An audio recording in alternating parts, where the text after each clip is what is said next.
رہنما ہمارے علماء، ہو کبھی درپیش جو کوئی مسئلہ، پوچھ لے حاضر ہو ہم ان کی بارگاہ۔ الحمدللہ رب العالمین والصلاة والسلام علی سید المرسلین، اما بعد فاعوذ باللہ من الشیطان الرجیم، بسم اللہ الرحمن الرحیم، الصلاة والسلام علیک یا رسول اللہ وعلی آلک واصحابک یا حبیب اللہ، الصلاة والسلام علیک یا نبی اللہ وعلی آلک واصحابک یا نور اللہ۔ مدنی چینل کے ناظرین، پروگرام دارالافتاء اہل سنت میں آپ کو خوش آمدید کہتے ہیں۔ اللہ رب العالمین ہم سب کو دین متین کے احکامات سیکھ کر سمجھ کر ان پر عمل پیرا ہونے کی توفیق عطا فرمائے۔ ابتداً درود پاک کی فضیلت ہمارے پیارے رسول صلی اللہ علیہ وآلہ وسلم کا فرمان عظمت عالی شان ہے، ان اول الناس بی یوم القیامہ اکثرہم علیہ صلاۃً، قیامت کے دن میرے سب سے زیادہ قریب ترین وہ ہوگا جو مجھ پر کثرت سے درود پڑھتا ہوگا۔ صلو علی الحبیب صلی اللہ تعالی علی محمد صلی اللہ علیہ وآلہ وسلم، صلاۃ و سلاما علیک یا سیدی یا رسول اللہ وعلی آلک واصحابک یا حبیب اللہ۔ آج کے ہمارے مہمان مفتی محمد حسان عطاری صاحب ہیں، ان کو بھی خوش آمدید کہتے ہیں۔ کیسے ہیں حضرت مزاج؟ الحمدللہ رب العالمین۔ آج ماشاءاللہ اس پروگرام کے یہ مہمان بنے ہیں، اللہ پاک ان کو برکات عطا فرمائے۔ آمین۔ ہمارے پاس کچھ سوالات ہیں اور ہم بڑھتے ہیں اپنے ناظرین کے ان سوالات کی طرف۔ میرا مفتی صاحب کی بارگاہ میں سوال عرض ہے کہ آخری نبی صلی اللہ تعالیٰ علیہ وآلہ وسلم کے بارے میں بعض لوگ یہ سمجھتے ہیں کہ حضور علیہ السلام کو حاضر و ناظر ہر وقت ہر جگہ مانا جاتا ہے، تو اس کے بارے میں تھوڑی سی تفصیل عرض کر دیں کہ حضور علیہ السلام کے بارے میں حاضر و ناظر کی کیا عقیدہ ہونا چاہیے اس حوالے سے۔ عقیدہ حاضر و ناظر اور ہر وقت ہر جگہ یہ مانا جاتا ہے، اس عقیدے کی کچھ آپ ڈیٹیل بیان کر دیں۔ بسم اللہ الرحمن الرحیم۔ حاضر و ناظر کا جو معنی اہل سنت کے ائمہ نے بیان کیا ہے، وہ یہ بیان کیا ہے کہ نبی کریم صلی اللہ تعالیٰ علیہ وآلہ وسلم اپنی قبر انور میں ہی تشریف فرما ہے، اور اللہ تبارک و تعالیٰ کی دی ہوئی قدرت سے جو کہ قادر مطلق ہے رب العزت جل وعلا، تو اس کی دی ہوئی قدرت سے آپ اس بات کا علم رکھتے ہیں کہ کہاں پر کیا ہو رہا ہے، یعنی ہر مقام کا علم اللہ تبارک و تعالیٰ نے عطا فرمایا، اور ساتھ ہی ساتھ اس بات کی قدرت عطا فرمائی ہے کہ نبی پاک صلی اللہ تعالیٰ علیہ وآلہ وسلم جس مقام پر تشریف لے جانا چاہیں اور ایک وقت میں کئی مقامات پر تشریف لے جانا چاہیں تو یہ بالکل ممکن ہے، اور آپ علیہ السلام اپنی قبر مبارک میں ہی جلوہ فرما ہو اور وہاں سے ایک وقت میں کئی مقام پر اللہ تبارک و تعالیٰ کی دی ہوئی قدرت سے تشریف لے جا سکتے ہیں، جیسے اس کی بالکل لے جاتے بھی ہیں۔ اس کی بڑی مثال جو ہے،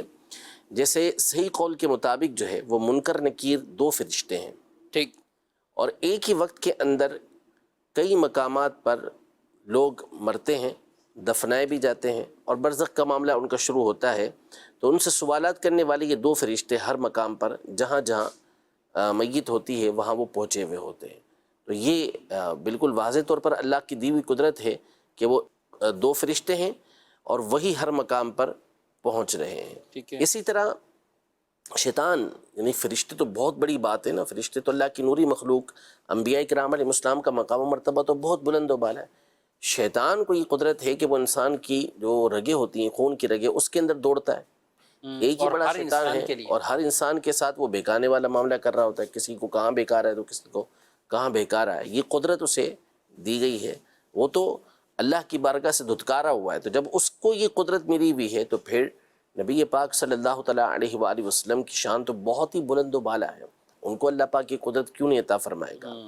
تو اصل یہ نہیں ہے ہمارا عقیدہ اور نظریہ کہ ہر وقت ہر مقام پر نبی پاک صلی اللہ علیہ وسلم کی روح انور موجود ہو یا جسم اقدس موجود ہو، بلکہ جسم اقدس قبر منور کے اندر ہی تشریف فرما ہے، اور جہاں تشریف لے جانا چاہے لے جا سکتے ہیں۔ جیسے مثال کے طور پر ہم نے پچھلے دنوں ایک تفصیلی جواب دیا تھا، الحمدللہ وہ کئی لوگوں کی اصلاح کا سبب بھی بنا تھا، ذریعہ بھی بنا تھا، کہ نبی پاک صلی اللہ تعالیٰ علیہ وآلہ وسلم جب بندے کو قبر کے اندر رکھ دیا جاتا ہے، دفنا دیا جاتا ہے، تو اس سے مختلف روایتوں کے اندر جو الفاظ آئے ہیں ان میں سے ایک سوال یہ کیا جاتا ہے کہ ما کنت تقول فی ھذا الرجل، کہ تم اس ہستی کے بارے میں کیا کہا کرتے تھے، اور ہم یہ واضح کر چکے تھے، اس میں تفصیل کے ساتھ بیان کر چکے تھے کہ ھذا جو ہے یہ محسوس مبصر کے لیے آتا ہے، یعنی یہ عربی زبان میں اس مقام پر استعمال ہوتا ہے کہ جہاں کوئی شخص، کوئی بھی چیز یا کوئی شخصیت سامنے آپ کے موجود ہو، اس کے لیے آپ کہیں گے کہ ھذا، یہ الفاظ اس کے لیے کہے جاتے ہیں۔ یہ ایک علمی بات ہے جو کسی اہل علم کے اوپر مخفی نہیں ہے کہ ھذا محسوس مبصر کے لیے ہوتا ہے، جس کا مطلب یہ ہوا کہ وہ شخصیت، وہ ہستی آپ کے سامنے موجود ہو۔ تو اب نبی کے لیے بھی یعنی قریب، بالکل قریب موجود ہو۔ نبی پاک صلی اللہ تعالیٰ علیہ وآلہ وسلم کے قبر انور میں تشریف فرما ہونے کے بعد ہر ایک کی قبر کے اندر تشریف لانا یہ کیسے ہوگا؟ یہ اللہ تبارک و تعالیٰ کی دی ہوئی قدرت سے ہوگا۔ تو یہ بھی ممکن ہے کہ آپ علیہ السلام خود تشریف لے کر آ جائے، یہ بھی ممکن ہے کہ پردوں کو اٹھا دیا جائے اور نبی پاک صلی اللہ تعالیٰ علیہ وسلم کی زیارت کروائی جائے۔ تو ایسے بہت سارے ادلہ موجود ہیں۔ نبی پاک صلی اللہ تعالیٰ علیہ وآلہ وسلم براق پر سوار ہو کر تیزی کے ساتھ مسجد اقصیٰ کی طرف گئے معراج کی رات۔ درمیان میں صحیح مسلم شریف کے حدیث مبارکہ ہے کہ آپ علیہ السلام نے موسیٰ علیہ السلام کو ان کی قبر میں نماز پڑھتے ہوئے دیکھا، لیکن جب آپ مسجد اقصیٰ پہنچے تو وہاں پہلے سے موجود تھے۔ پھر مسجد اقصیٰ سے جب آپ آسمانوں پر گئے تو آسمانوں پر بھی سیدنا موسیٰ علیہ نبینا و علیہ السلام موجود تھے۔ تو یوں اللہ تبارک و تعالیٰ اپنے نیک بندوں کو یہ قدرت اور طاقت عطا فرماتا ہے کہ وہ ایک ہی وقت میں جس مقام پر جہاں جہاں تشریف لے جانا چاہیں لے جا سکتے ہیں۔ تو یہی ہمارا عقیدہ اور نظریہ نبی پاک صلی اللہ تعالیٰ علیہ وسلم کے بارے میں۔ ہم یہ عقیدہ اور نظریہ نہیں رکھتے کہ ہمہ وقت ہر جگہ پر نبی پاک صلی اللہ تعالیٰ علیہ وسلم تشریف فرما ہو، ایسا نہیں، بلکہ تشریف اپنی مبارک قبر انور کے اندر ہی رکھتے ہیں، اور وہاں سے جہاں اللہ تبارک و تعالیٰ کا اذن ہو تشریف لے جا سکتے ہیں، وہاں تشریف لے کے جا سکتے ہیں۔ یہ سمجھ لینا کہ ہر محفل میں بھی آپ تشریف لاتے ہیں یا لا سکتے ہیں، ان دونوں باتوں میں کتنا فرق ہے واضح؟ بالکل یہ واضح طور پہ فرق ہے کہ آپ کسی جگہ پر جا سکتے ہیں اور آپ کسی جگہ پہ جاتے ہیں، یا کسی جگہ پر آپ گئے تو وہاں آپ جا سکتے تھے لیکن آپ نہیں گئے، مرضی ہے، لیکن آپ وہاں جا سکتے تھے اور آپ گئے تو بھی آپ کی مرضی ہے۔ تو نبی پاک صلی اللہ تعالیٰ علیہ وسلم کے حاضر و ناظر ہونے پر ویسے تو اور بھی دلائل ہیں، لیکن ایک جو اعلیٰ حضرت امام علیہ سنت رحمۃ اللہ تعالیٰ علیہ نے شاہد کا ترجمہ فرمایا ہے، تو اس کا ترجمہ ہی آپ رحمۃ اللہ تعالیٰ علیہ نے حاضر و ناظر کا فرمایا ہے۔ تو یہ مفہومی ترجمہ ہے، ٹھیک ہے۔ تو کسی مقام پر اعلیٰ حضرت امام علیہ سنت نے لفظی ترجمہ فرمایا، تو کسی مقام پر آپ نے مفہومی ترجمہ فرمایا، ایسا مفہومی جو عقیدہ بھی واضح عقیدے بھی واضح کر رہا ہے۔ تو شاہد کا مطلب یہ ہوتا ہے گواہ، گواہ، اور گواہ یہ ضروری ہے کہ اسی چیز کی گواہی دے گا کہ جس کو اس نے اپنی آنکھوں سے دیکھا ہو۔ آئی وٹنس ہوتا ہی وہ ہے جو موقع پر موجود ہو، اس نے اس چیز کو دیکھا ہوا ہو۔ تو اللہ جل شانہ نے نبی پاک صلی اللہ تعالیٰ علیہ وآلہ وسلم کو ہر چیز آپ کے سامنے حاضر کر دی، اور آپ علیہ السلام نے اس کو دیکھا، اسی لیے تو آپ ہر شخص کے بارے میں گواہی دے رہے ہیں۔ قرآن مجید فرقان حمید میں اللہ جل شانہ سورۃ النساء میں یہ ارشاد فرماتا ہے فَكَيْفَ إِذَا جِئْنَا مِن كُلِّ أُمَّةٍ بِشَهِيدٍ وَجِئْنَا بِكَ عَلَى هَؤُلَاءِ شَهِيدًا، کہ کیسا معاملہ ہوگا جب قیامت کے دن ہم ہر قوم میں سے، ہر امت میں سے ایک گواہ لے کر آئیں گے، یعنی نبی علیہ السلام لے کر آئیں گے جو ان امتوں کے اوپر گواہی دیں گے، اور ان تمام کے اوپر ہم آپ کو گواہ بنا کر لے کر آئیں گے۔ تو یوں نبی کریم صلی اللہ تعالیٰ علیہ وسلم ہر ایک کے اوپر آپ کو گواہ بنا کر لایا جائے گا۔ تو وہ گواہی کیسے ہوگی؟ وہ گواہی ایسے ہی ہوگی کہ آپ علیہ السلام کو ہر چیز یہ دکھا دی گئی، ہر چیز آپ کے سامنے حاضر کر دی گئی۔ اور بھی اس پر دلائل ہیں، جامع ترمذی کی حدیث مبارکہ ہے اور کتابوں میں حدیث مبارکہ ہے۔ نبی پاک صلی اللہ تعالیٰ علیہ وسلم ارشاد فرماتے ہیں کہ میں نے اللہ تبارک و تعالیٰ کو ایک اچھی صورت کے اندر دیکھا، تو اللہ جل شانہ نے اپنا دست قدرت میرے دونوں کندھوں کے درمیان رکھا، تو میں نے اس کی ٹھنڈک کو اپنے دل میں محسوس کیا، فَعَلِمْتُ مَا فِي السَّمَاوَاتِ وَالْأَرْضِ، تو جو کچھ آسمانوں اور زمینوں میں تھا سب چیزوں کو میں نے جان لیا۔ تو یہ نبی پاک صلی اللہ تعالیٰ علیہ وسلم کو علم عطا کیا گیا، اسی لیے تو آپ ہر چیز کی گواہی دینے والے ہیں، سبحان اللہ۔ ہر چیز کو آپ کو دکھا دیا گیا، ہر چیز آپ کے لیے حاضر کر دی گئی، حتیٰ کہ آپ فرماتے ہیں کہ بخاری شریف کی حدیث مبارکہ ہے کہ آپ علیہ السلام صلاۃ الکسوف پڑھا رہے تھے، سورج گہن کی نماز پڑھا رہے تھے، تو آپ نے فرمایا کہ آج کے دن جو کچھ میں نے نہیں دیکھا تھا ہر چیز مجھے دکھا دی گئی، یہاں تک کہ جنت اور دوزخ بھی مجھے دکھا دی گئی۔ اللہ، تو ہر چیز کو دیکھ لیا تو ناظر ہیں، دیکھ رہے ہیں، ہر چیز آپ کے سامنے حاضر کر دی گئی تو حاضر ہیں آپ علیہ الصلوۃ والسلام۔ یہی شاہد کا معنی بنتا ہے۔ اسی لیے امام اہل سنت رحمۃ اللہ تعالی علیہ نے کئی مقام پر شاہد کا ترجمہ یہ حاضر و ناظر کیا ہے۔ سبحان اللہ۔ کچھ لوگ اگر غلط فہمیاں ڈالتے ہیں تو اس کے لیے اپنے ذہن میں وہ مفہوم، یعنی جو اہل سنت کا مفہوم ہی نہیں ہے، وہ اس طور پر بتا کر معاذ اللہ، اور پھر طرح طرح کے اسی پر بنیاد رکھتے ہوئے کہ جب وہ حاضر ناظر یعنی وہاں موجود ہیں تو پھر آپ امام کیوں بنتے ہیں، آپ خطبہ کیوں دیتے ہیں، آپ یہ کیوں کرتے ہیں۔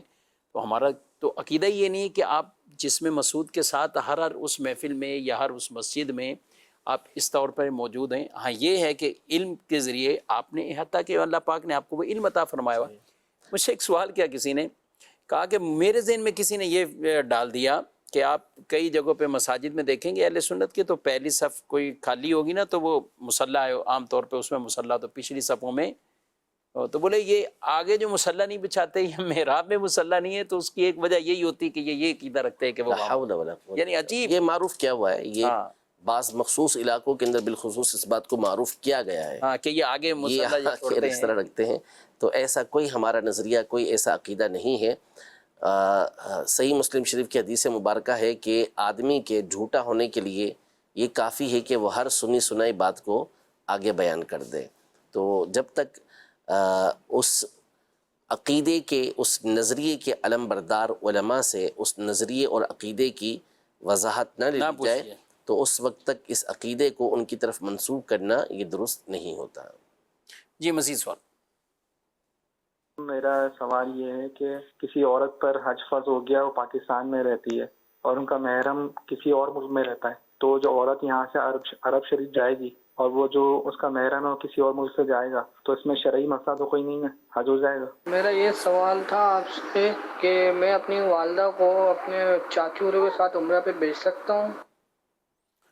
یہ اس طرح کے کافی سوالات، جیسے یہ پہلا سوال انہوں نے کہا کہ یہاں سے وہ جائیں گی، محرم کسی اور جگہ سے وہاں آ جائے گا، اور پھر آگے حج کا۔ لوگ شاید اس کو یہ سمجھتے ہیں کہ حج کے جو ارکان ہیں نا ان کے لیے محرم ساتھ ہو، اور دوسرا یہ انہوں نے کہا کہ چاچو جا رہے ہیں تو ساتھ ہو جائے۔ حدیث مبارکہ میں عورت کے لیے یہ بیان کیا گیا کہ جو عورت اللہ اور آخرت کے دن پر ایمان رکھتی ہے اس کے لیے حلال نہیں کہ وہ 3 دن کی راہ، اور بعض میں 2 دن اور بعض میں 1 دن کی راہ کا ذکر ہے، کہ وہ سفر کرے بغیر محرم کے یا بغیر شوہر کے۔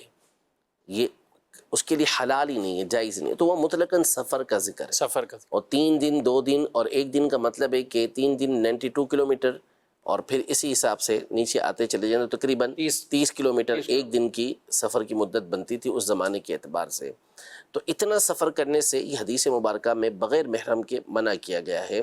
تو لہذا یہ کوئی حج و عمرہ سے اس کا تعلق نہیں ہے۔ عورت جب بھی یہ سفر اختیار کرے گی تو شرعی اعتبار سے اس کے لیے ضروری ہے کہ اس کے ساتھ کوئی محرم ہونا چاہیے یا اس کا شوہر ہونا چاہیے۔ تو اب وہ دوسرے ملک سے آ رہے ہیں اور یہ اس ملک سے جا رہی ہیں، تو ظاہر کے درمیان میں جو سفر اختیار کریں گی وہ بغیر محرم کے کریں گی تو یہ سفر ان کا جائز نہیں ہوگا۔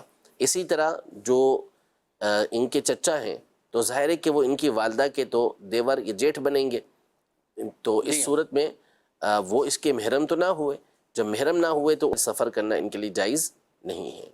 اچھا، یہ جو کہتے ہیں کہ یہاں سے یہاں بیٹھے ہیں وہاں سے، اور ابھی مجھے تھوڑی دیر پہلے بھی ایک واٹس ایپ آیا کہ یہاں سے روانہ ہونا ہے، وہ پہلے سے جدہ پہنچے ہوئے ہیں جو محرم ہیں یا ان کے والد ہیں، شوہر نہیں جا پا رہے، بیوی جا رہی ہے اور شوہر نے بھی آنا ہے لیکن 5-6 دن کا فرق ہے، اور ان کے والد ہیں وہ آلریڈی پہلے سے جدہ میں موجود ہیں، تو یہاں سے شوہر بٹھا دیں گے، وہاں جدہ میں اتریں گی تو والد ریسیو کر لیں گے۔ جائز نہیں، یہ بھی اصل میں سفر جو احناف کا فتویٰ ہے، موقف ہے، وہ یہی ہے کہ سفر کے لیے محرم یہ محرم کا ہونا شرط ہے۔ سفر کے لیے محرم کرنا چاہتے ہیں، اور اس چیز کا اپنے طور پر بھی خیال ہے۔ ملک میں بھی ایسا نہیں ہے کہ یہ صرف حج اور عمرے کے لیے کوئی الگ سے شرط بیان کی گئی، یہ ایسا نہیں ہے، بلکہ سفر جہاں کرنا پڑ رہا ہو، وہاں جا کر بھی بعض اوقات ایسا ہوتا ہے کہ کئی لوگ وہاں جا کر بھی پوچھ رہے ہوتے ہیں، مکہ مکرمہ سے مدینہ منورہ چلے گیا، مدینہ منورہ سے کبھی عمرہ کرنے کے لیے آتے ہیں، بالخصوص رمضان شریف میں زیادہ ہوتا ہے، تو اب محرم وہی رک رہا ہے، تو یہ کہتے ہیں کہ چونکہ ساری فیملی تو ہے لیکن محرم اس کا نہیں ہے۔ مفتی صاحب، ہر عورت کے لیے الگ الگ محرم ہونا، مثلا ایک ہی فیملی کے افراد ہیں گھر میں، مطلب کوئی بھابیاں ہیں، کچھ اور ہیں، تو اس طرح جا رہے ہیں، لیکن جو عورت ساتھ ہے اس کا محرم نہیں ہے، کوئی اس طرح نہیں بن رہا۔ یعنی اگر 10 عورتیں ہیں اور 10 عورتوں کا مثال کے طور پر ایک ماں ہے، بیٹی ہے، اور ایک عورت ہے، اس کی بیوی ہے، اس کی پھوپھی ہے، اس کی خالہ ہے، اب وہ ساری کی ساری اس کی محرم بنتی ہیں، تو بھلے وہ 10 عورتوں کو لے کے چلے جائے، جو 10 کی 10 اس کی محرم ہے، لیکن وہ ان میں سے ایک اس کی بیوی ہے، ایک اس کی بیوی کی بہن ہے، صحیح، اور ایک اس کی جو بیوی ہے اس کی چچا کی بیٹی ہے، ایک اب بھابھی یہ ہے۔ بھابھی ہے، تو اب وہ صرف اپنی بیوی کا جو ہے وہ محرم ہے، وہ کسی اور کا محرم یہاں پہ نہیں بن رہا۔ تو ایسا نہیں ہو سکتا کہ چونکہ یہ ایک کا محرم ہو گیا تو باقی جو ہے وہ گریبی کے اندر آ جائیں گی، تو ایسا نہیں ہے۔ صحیح، تو سب کا محرم یہ الگ الگ ہونا یہ ضروری ہے۔ ٹھیک ہے۔